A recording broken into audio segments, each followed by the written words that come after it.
Om.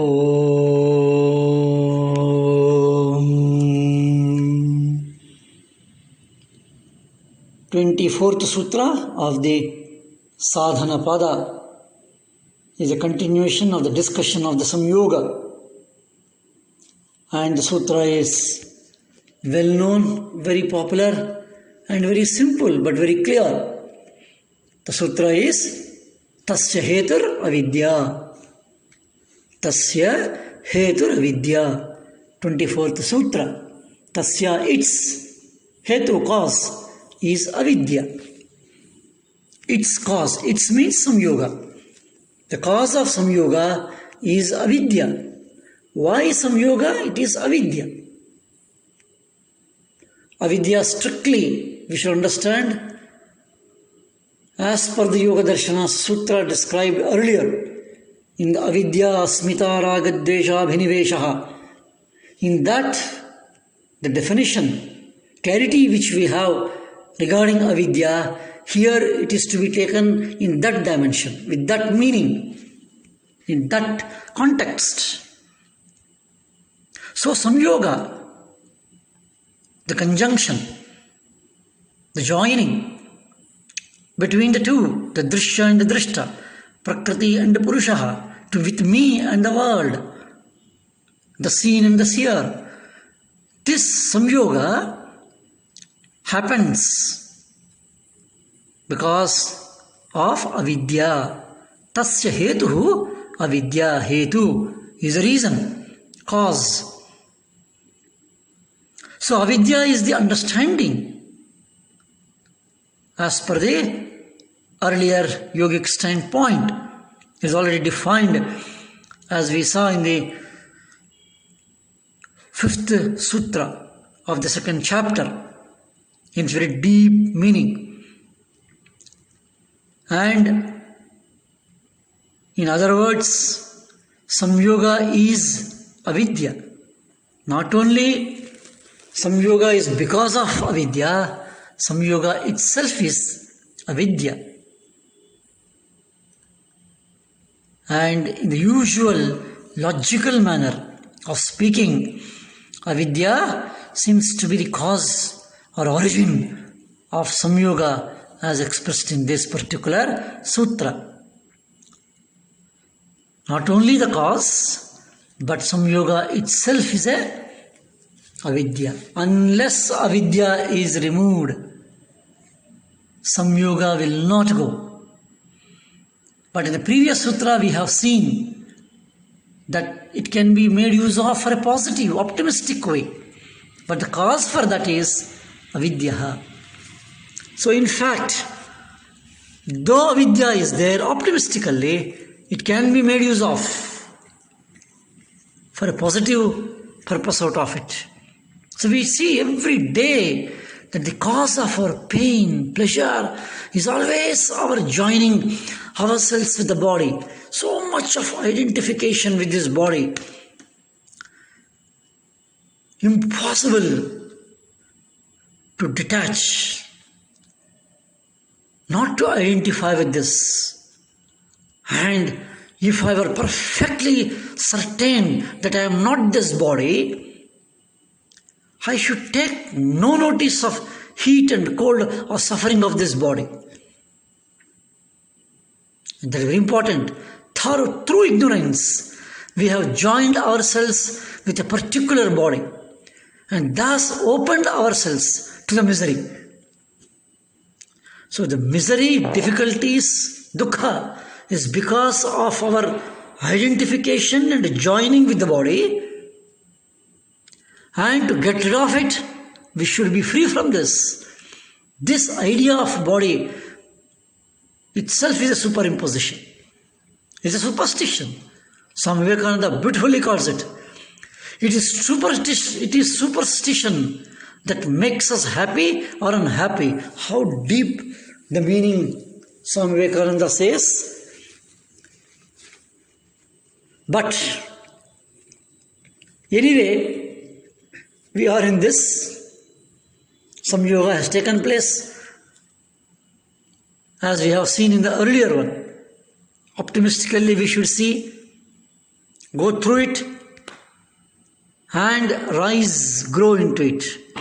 It is like a child, a small child refuses to go to a school in the beginning, tries to avoid going to the school, and the child has to be sent to the school forcibly against their will.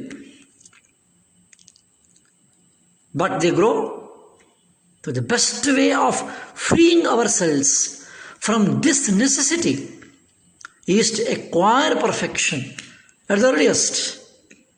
Then there is no necessity of our being forced to remain in this school, the world. And our freedom will come automatically. We have to remember this. Thus, avidya is the cause, and having been already in this, the only way is to detach, to be free from this and stay as our own Swarupa. And as earlier Swami Vivekananda pointed out, it is the deep attachment of ourself with the body, and that is the avidya. And the next sutra is another wonderful sutra, the 25th sutra. And the sutra is Tadabhavat Samyoga Bhavo Hanam Taddrishehe Kaivalyam. Tadabhavat Samyoga Bhavo Hanam Taddrishe Kaivalyam. Tad is its.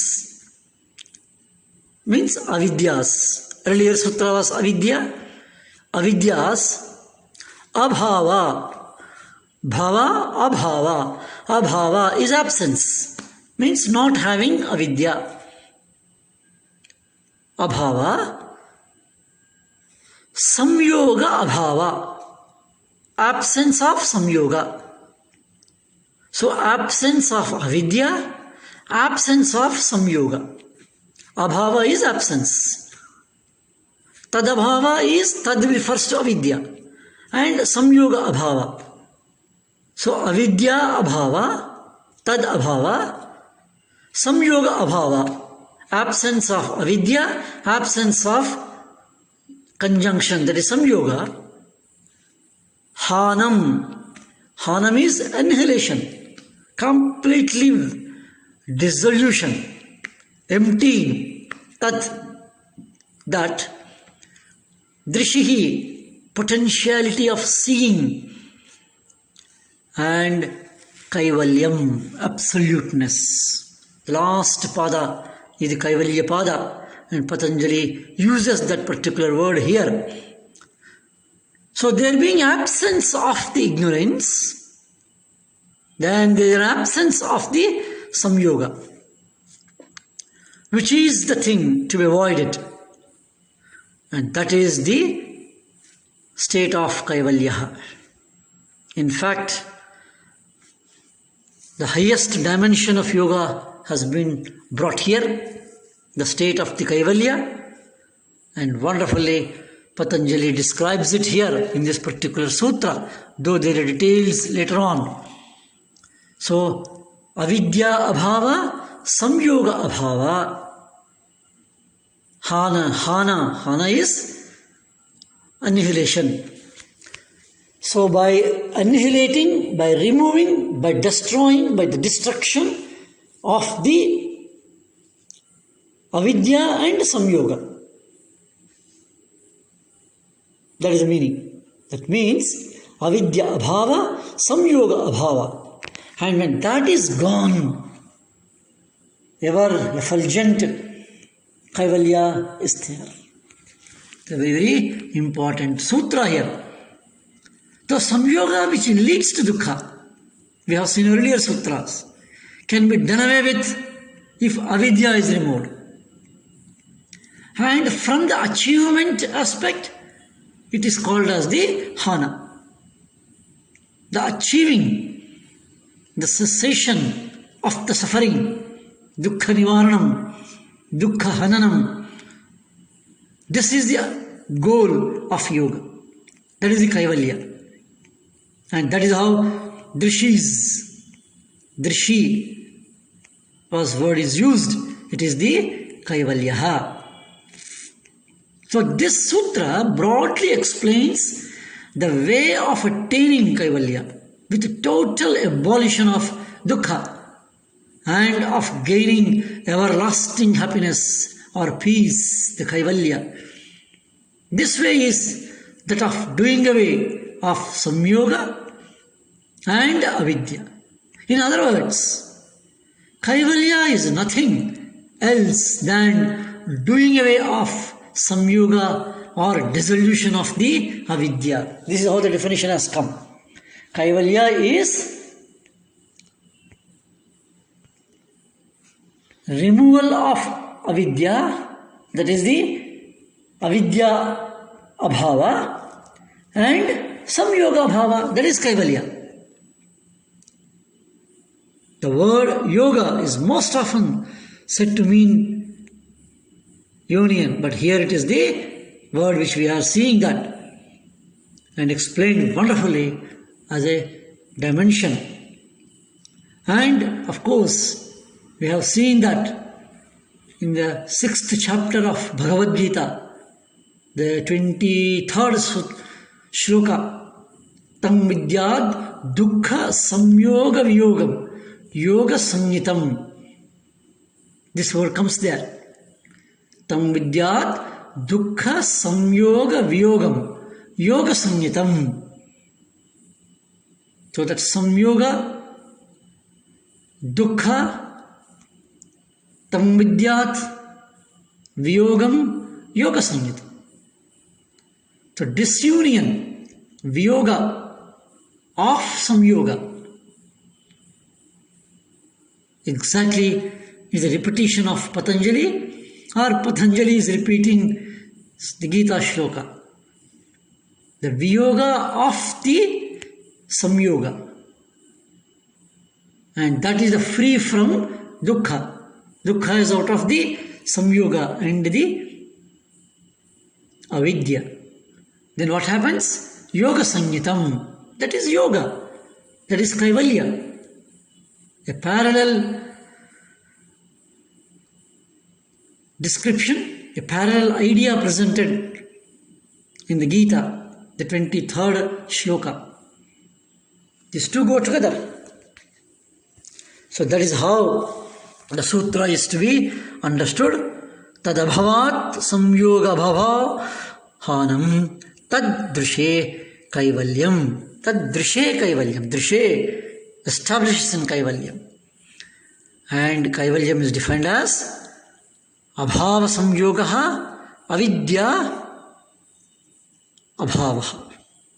Samyoga abhavat avidya abhavat Kaivalyam it is. How beautifully this absence, removal is very important. So let us not get attached in this world. Let us not get attached to this body. This attachment, repeatedly spoken of in Bhagavad Gita, is this samyoga it is. And avidya is the not having the real vidya, the knowledge of the truth. And this is how the 25th sutra was described in the Yoga Darshana. Let us see the further sutras of the 2nd chapter. Om Shanti Shanti Shanti.